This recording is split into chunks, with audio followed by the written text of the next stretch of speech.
Hi students, हम लोग आज शुरू करने जा रहे हैं क्लास 10th का भारतीय भवन मैथ का विषय, जिसमें पहला चैप्टर है वास्तविक संख्या। तो वास्तविक संख्या हम लोग शुरू करेंगे और पार्ट वाइज वीडियो को बनाएंगे, वीडियो को देखेंगे। तो सबसे पहले वास्तविक संख्या पढ़ने के लिए हमको वास्तविक संख्या से संबंधित कुछ परिभाषाएं हैं जिसको याद करना जरूरी है, और चैप्टर में इसका बहुत ज्यादा योगदान है। तो आइए सबसे पहले हम लोग देखते हैं परिभाषा। पहला परिभाषा है प्रकृत संख्या। प्रकृत संख्या जिसको कहा जाता है नेचुरल नंबर।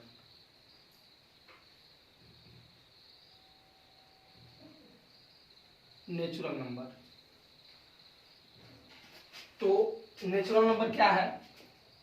तो गिनती की संख्याओं को प्राकृत संख्या कहा जाता है। अर्थात कहने का मतलब हम जिससे गिनती शुरू करते हैं उसको प्राकृत संख्या कहा जाता है। जैसे आपके हाथ में कुछ कंचे दे दिया जाए और कहा जाए इसको गिनना शुरू करें, तो आप कहाँ से गिनती शुरू करेंगे? 1 2 3 4 5। ये वास्तविक संख्या प्राकृत संख्या है। तो वे संख्याएं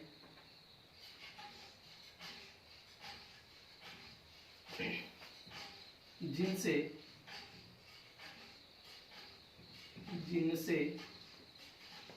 गिनती की जाती है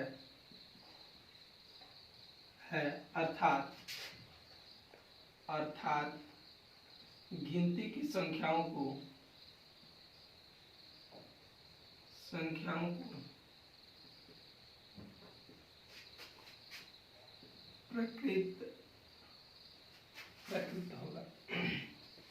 प्राकृत संख्या कहते हैं। गिनती की संख्या को प्राकृत संख्या कहते हैं। रटा मारने की जरूरत नहीं है, बस इतना याद रखना है कि गिनती की संख्या को प्राकृत संख्या कहते हैं। जैसे आप गिनती कहाँ से शुरू करते हैं? तो 1 2 3 4 डॉट डॉट, ये अनंत तक होता है। अब पूछा जाए, इसमें से सवाल पूछ सकता है सबसे छोटी प्राकृत संख्या। सबसे छोटी प्राकृत संख्या क्या है? तो देख सकते हैं गिनती में सबसे छोटी संख्या 1 होती है, अर्थात सबसे छोटी प्राकृत संख्या 1 है। तो आशा करता हूं प्राकृत संख्या आप लोग को अच्छी तरह से समझ में आ गया होगा। दूसरा परिभाषा हम देखते हैं पूर्ण संख्या। अच्छा, पूर्ण संख्या को अंग्रेजी में कहा जाता है होल नंबर।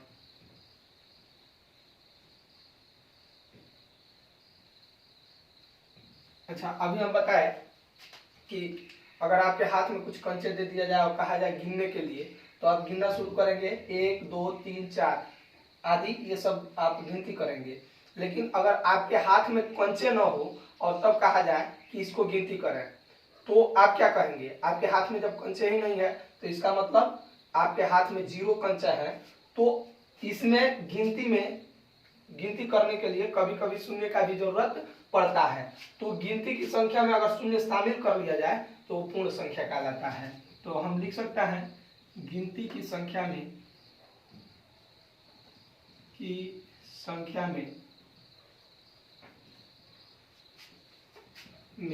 या गिनती की संख्या को प्राकृत संख्या कहते हैं, या प्राकृत संख्या में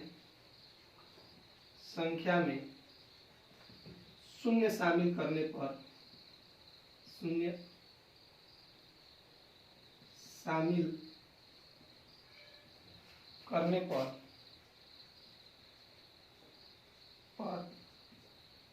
पूर्ण संख्या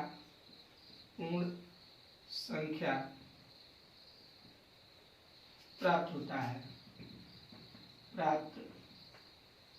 होता है। गिनती की संख्या में या प्राकृत संख्या में जब शून्य शामिल कर दिया जाता है तो क्या प्राप्त होता है? पूर्ण संख्या। अर्थात इस गिनती की संख्या में हम शून्य से अगर गिनती करना शुरू कर दें तो वो पूर्ण संख्या कहलाएगी। जैसे 0 1 2 3 4 डॉट डॉट, यह पूर्ण संख्या है। अब यहाँ पे भी हम लिख सकते हैं सबसे छोटी पूर्ण संख्या शून्य है। सबसे छोटी पूर्ण संख्या शून्य है। अच्छा, अगर पूछा जाए कि सबसे बड़ी प्रकृत संख्या क्या है, पता नहीं, क्योंकि गिनती का अंत ही नहीं है। तो सबसे बड़ी प्रकृत पूर्ण संख्या क्या होगी, तो ये भी पता नहीं, क्योंकि गिनती का अंत ही नहीं है। अब हम लोग आते हैं तीसरा परिभाषा। तो तीसरा परिभाषा होगा परिमेय संख्या।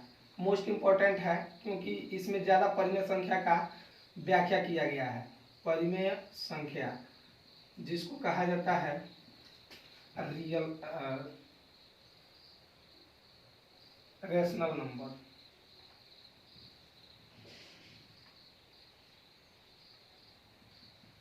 रेशनल नंबर का परिभाषा मोस्ट इंपॉर्टेंट है इस चैप्टर को पढ़ने के लिए। चाहे परिमेय करण सिद्ध करना हो, लेमा द्वारा स्थापित करना हो, या √3 √5 ये सब सिद्ध करना हो, तो परिमेय संख्या का बहुत ज्यादा जरूरत है। तो परिमेय संख्या वे संख्याएं जिन्हें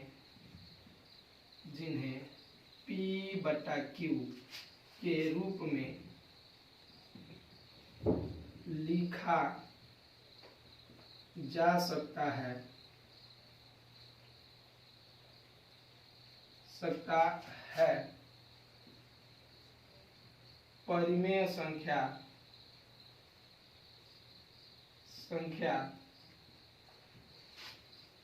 कहलाती है।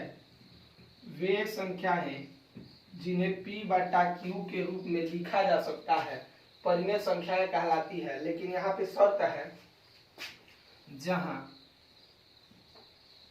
P और Q एक पूर्णांक है, P और Q एक पूर्णांक है, और Q equal to not zero.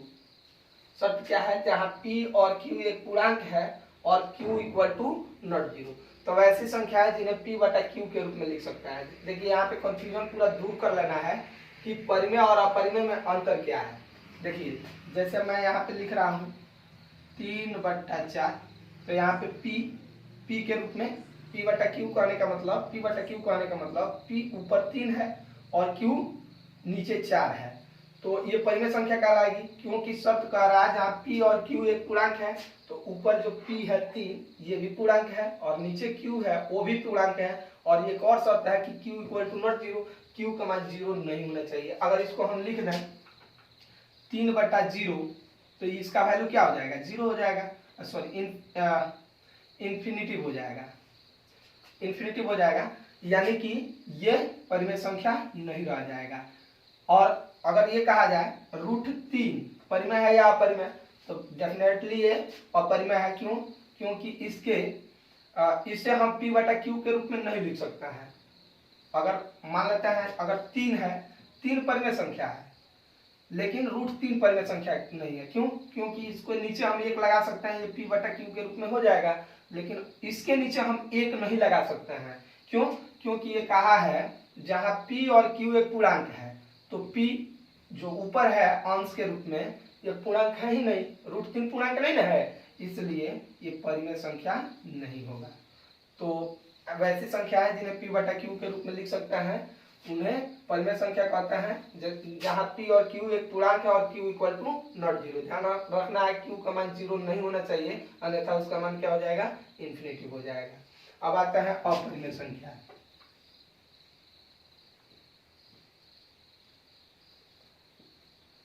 अपरिमेय संख्या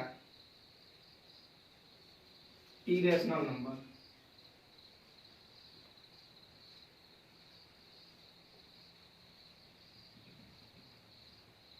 इरेशनल नंबर। तो ठीक इसके अपोजिट है, जैसे परिमेय संख्या का परिभाषा वे संख्या है जिन्हें p बटा q के रूप में लिखा जा सकता है, परिमेय संख्या कहलाती है, जहाँ p और q एक पूर्णांक है और q equal to not zero. तो इसका परिभाषा हो जाएगा वे संख्याएं जिन्हें p बटा q के रूप में नहीं लिखा जा सके। क्या लिखेंगे? वे संख्याएं जिन्हें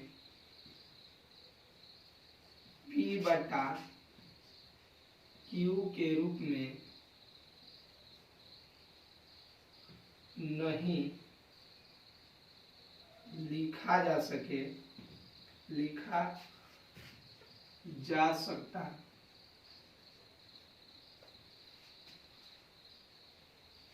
है, अपरिमेय संख्याएं कहलाती है। अपरिमेय संख्या कहलाती है। और इसमें भी सेम वही कंडीशन, जहां p और q एक पूर्णांक है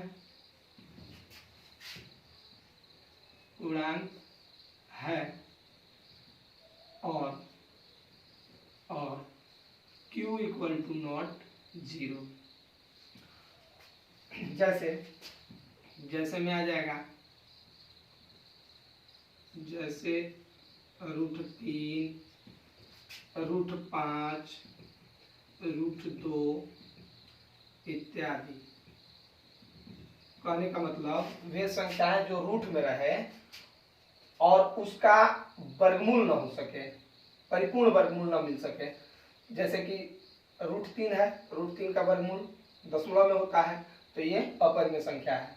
√5 किसी का परिपूर्ण वर्ग नहीं है, √2 भी किसी का परिपूर्ण वर्ग नहीं है, यानी कि 2 भी किसी का परिपूर्ण वर्ग नहीं है और ये रूट में है, तो ये अपरिमेय संख्या कहलाएगी।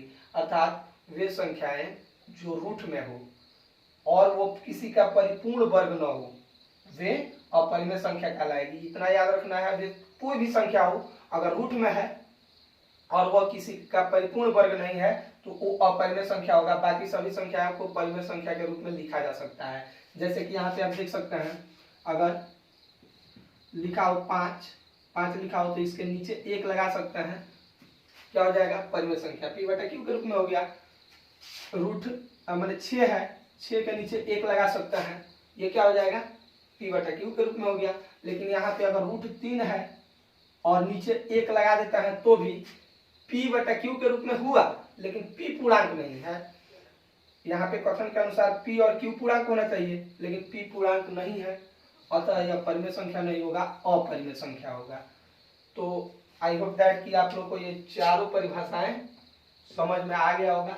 अब इसके बाद से एक और परिभाषा मैं बता दे रहा हूँ, लास्ट परिभाषा जो इस चैप्टर में जरूरत पड़ेगा, जो पाठ का ही नाम है वास्तविक संख्या। आइए देखते हैं वास्तविक संख्या किसे कहता है।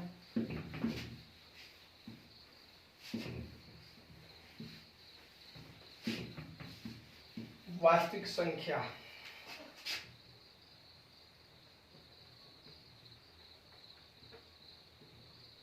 संख्या को अंग्रेजी में कहा जाता है रियल नंबर। तो वे सभी परिमेय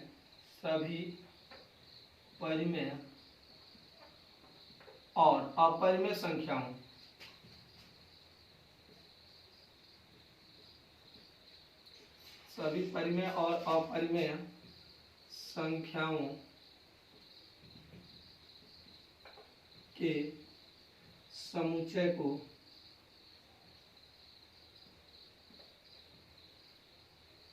को या संग्रह को वास्तविक संख्या कहता है। वास्तविक संख्या कहते हैं। तो जितना भी परिमेय और अपरिमेय, चाहे वो परिमेय हो चाहे अपरिमेय हो, वे वास्तविक संख्याएं कहलाएंगी। जैसे में लिख सकता है, जैसे 3 क्या है? परिमेय है, परिमेय है तो वास्तविक भी है। √3 अपरिमेय है तो वास्तविक भी है। √5 अपरिमेय है तो वास्तविक भी है। 4, इस तरह के जितने एग्जाम्पल है जो परिमेय भी हो अपरिमेय भी हो, परिमेय और अपरिमेय दोनों मिलकर वास्तविक संख्या कहलाते हैं। तो आज का पार्ट 1 वीडियो इतना ही। Thank you.